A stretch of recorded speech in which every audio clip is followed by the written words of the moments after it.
Parlons-en. Je t'écoute. Ils ont dû gratter un bout d'ovaire, parce que je vous ai pas dit, à ma première intervention, ils m'avaient enlevé un ovaire, ils m'avaient enlevé une trompe, donc ils m'ont enlevé un morceau d'intestin, sur le fait de ne pas pouvoir avoir donné la vie. Donc j'adore les enfants, dès que je peux m'occuper des enfants de mes nièces ou des enfants des autres, je le fais, mais c'est vrai que je reste meurtrie par ce rêve brisé, quoi. Le conseil numéro 1, c'est même si aujourd'hui t'as mal, demain sera un autre jour et voilà. Alors, il faut avancer.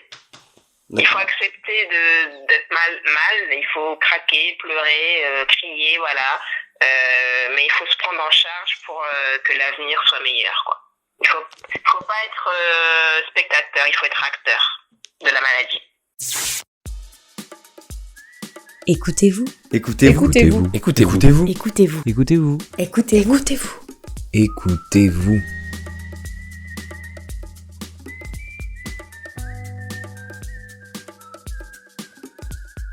Un récit écrit par Alexandre Doskov à partir des propos qu'il a recueillis auprès de Myriam. Ce podcast de rencontre est monté par Quentin Henrique et raconté par Devan Perrault. Ici, c'est Philippine de Poulpiquet qui prête sa voix à Myriam.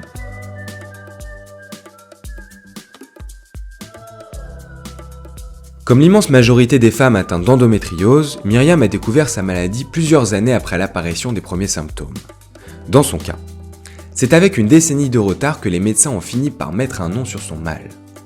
Depuis, elle a connu le ballet des gynécologues, des chirurgiens, des blocs opératoires et des rechutes, mais aussi celui des groupes de parole qui aident à aller mieux, des rencontres qui marquent et des copines qui réconfortent. Devenue bénévole au sein de l'association MEMS Métropole, elle a accepté de nous livrer le récit de son parcours.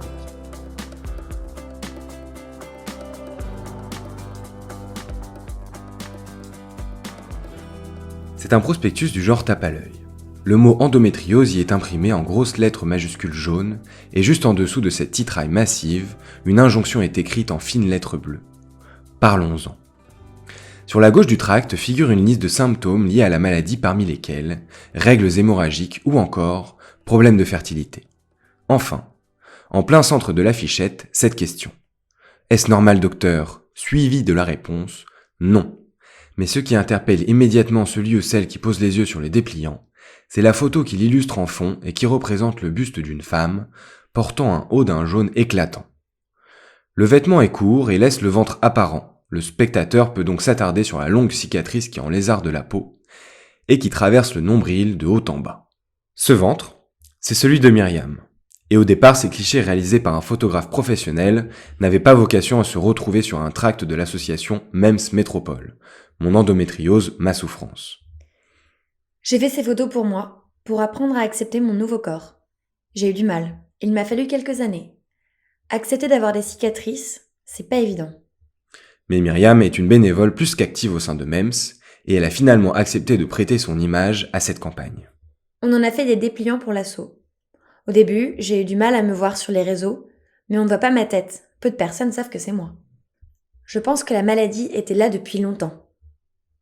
Cette cicatrice qui traverse son ventre sur une quinzaine de centimètres, Myriam vit avec depuis 2008. Elle était alors une jeune Lilloise de 29 ans, importunée par des problèmes de transit, à qui son médecin traitant n'offrait que des diagnostics hâtifs. Il me disait que c'était dû au stress, donc on n'a jamais été chercher plus loin. Une légèreté violemment balayée le jour où Myriam doit être opérée pour une occlusion intestinale. À son réveil, le chirurgien lâche cette bombe.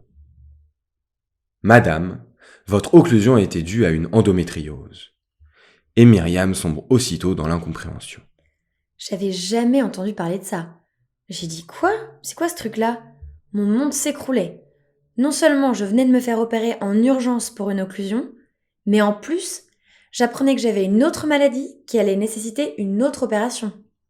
Elle découvre également qu'elle a développé des atteintes pelviennes et digestives profondes et que son dossier doit être transféré au CHR de Lille où travaillent des médecins et des gynécologues spécialistes de l'endométriose. Je pense que la maladie était là depuis longtemps et que ça s'est développé dans les intestins. Et effectivement, lorsqu'elle exploite ces nouvelles informations pour revisiter son passé, certains recoins sombres s'éclaircissent. Congé exceptionnel. La séquence photo sépia nous emmène une décennie plus tôt, à la fin des années 90. Myriam vient à peine de souffler ses 18 bougies et elle commence à prendre une pilule contraceptive. Et là, j'ai commencé à avoir vraiment des règles douloureuses. Dès les premiers jours de mes règles, je pouvais même pas me lever. J'essayais, mais je marchais toute courbée, en me tenant le ventre. On m'a dit que j'avais un kyste sur l'ovaire et que c'était pas grave. C'était un kyste fonctionnel qui aurait pu disparaître naturellement sans opération. Il fallait juste surveiller. Le praticien couche sa prescription sur le papier. Un changement de pilule. Myriam s'exécute, mais rien n'y fait. Elle continue à subir des règles hémorragiques et doit se gaver d'antalgiques et d'anti-inflammatoires pendant ses menstruations.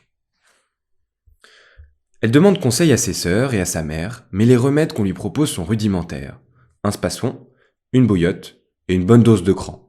En gros, c'était « serre les dents et ça va passer ». Ma mère se disait qu'il n'y avait pas de quoi s'alarmer. Mais être dur au mal ne fait pas tout. Myriam passe les premières années de sa vie d'adulte à travailler dans l'hôtellerie et la restauration. Et son corps l'empêche parfois d'assurer ses services. Il y a des moments où j'allais pas travailler, tout simplement. Ça m'est arrivé de poser un congé exceptionnel à cause de mes règles. Cependant, Myriam ne s'alarme pas. Je n'ai jamais pensé que j'avais une maladie. J'ai été un peu formatée en fait. J'avais mal et je devais faire avec. C'était normal vu qu'on me disait que c'était normal. Tous les mois j'appréhendais. On grandit comme ça. Je n'en parlais pas plus que ça autour de moi parce que j'avais un peu honte. Je me disais que c'était moi qui n'étais pas normale. Jusqu'à ce jour de 2008 où on lui annonce qu'elle est atteinte d'endométriose, une maladie dont elle ne soupçonne même pas l'existence. Je n'en avais jamais entendu parler et je me suis rendu compte qu'elle touchait une femme sur 10. Mais pourquoi il y avait ce tabou ? On n'en parlait vraiment pas, il n'y avait pas d'article, pas de recherche. C'était comme si la maladie n'existait pas.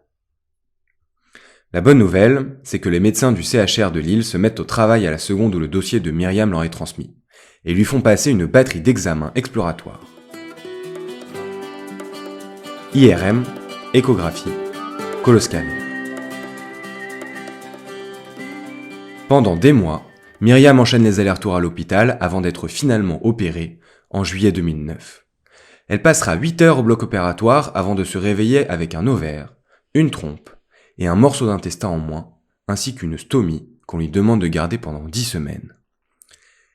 Cette petite poche à sel qui fait si peur à la plupart des patients, Myriam la connaît bien, car après avoir passé 6 années dans la restauration, elle a passé un diplôme d'aide-soignante et travaille comme telle depuis 2005. La stomie, j'y étais préparée.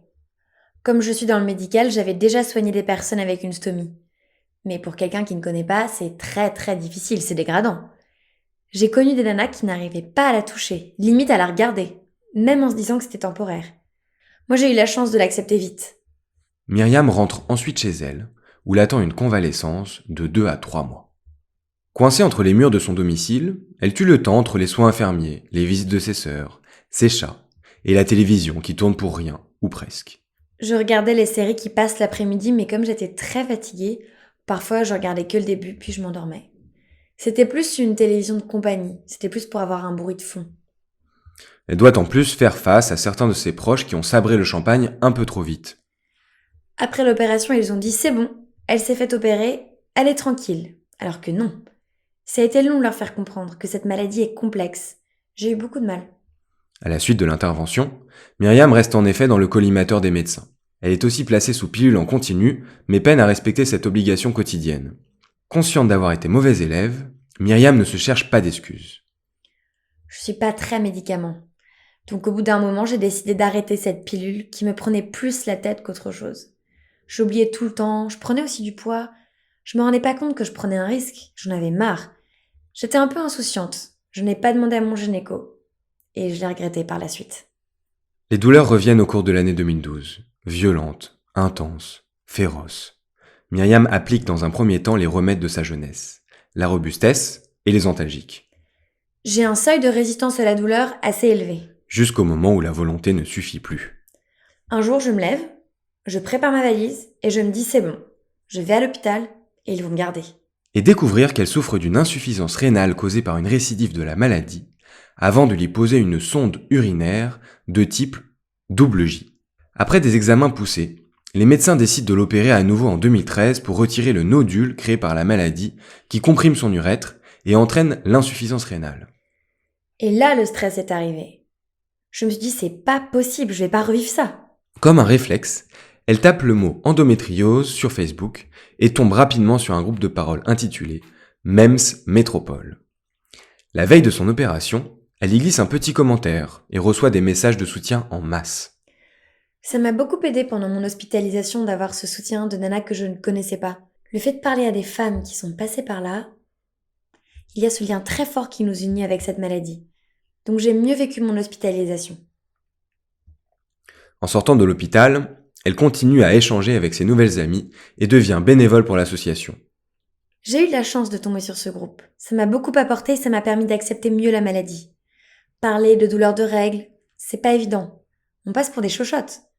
Donc je me suis dit que j'aimerais bien, moi aussi, aider à mon tour.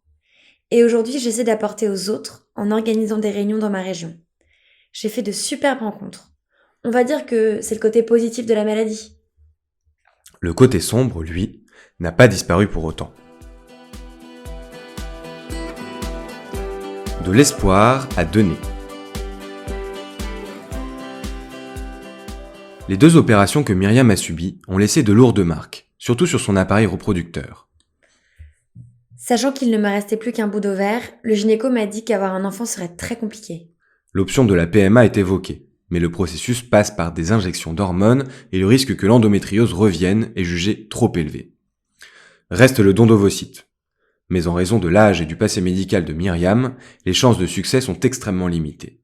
Son corps est fatigué, et sa tête finit, elle aussi, par demander du repos. J'ai fait une dépression en 2016. J'aurais voulu fonder une famille. La maladie a fait beaucoup et je ne me voyais pas mener un nouveau combat pour porter la vie, sachant qu'il y avait de grandes chances pour que ça ne fonctionne pas. Donc j'ai commencé un travail sur moi, après ma dépression, et j'ai fait le deuil d'une grossesse naturelle. Moralement, l'acceptation fait son chemin. J'adore les enfants. Dès que je peux m'occuper de mes nièces, je le fais. Mais je reste meurtrie par ce rêve brisé. L'endométriose a privé Myriam d'une vie de famille, et elle a aussi altéré sa vie sentimentale. Au fil du temps, Myriam a dû mener sa barque entre les relations inabouties et les hommes qui n'ont pas su, ou pas voulu, gérer la contrainte que représentait selon eux le fait de vivre avec une femme atteinte d'endométriose.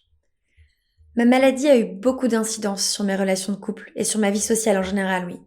Ménopausée précoce depuis l'année dernière, Myriam va mieux physiquement, et à 41 ans, elle préfère aujourd'hui se concentrer sur ce qui l'anime, à savoir son engagement avec MEMS Métropole, dont elle vient de prendre la présidence, en juin 2019.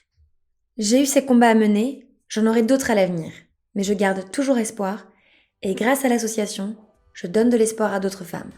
Si vous souhaitez en recevoir à votre tour, entrez en contact avec Myriam.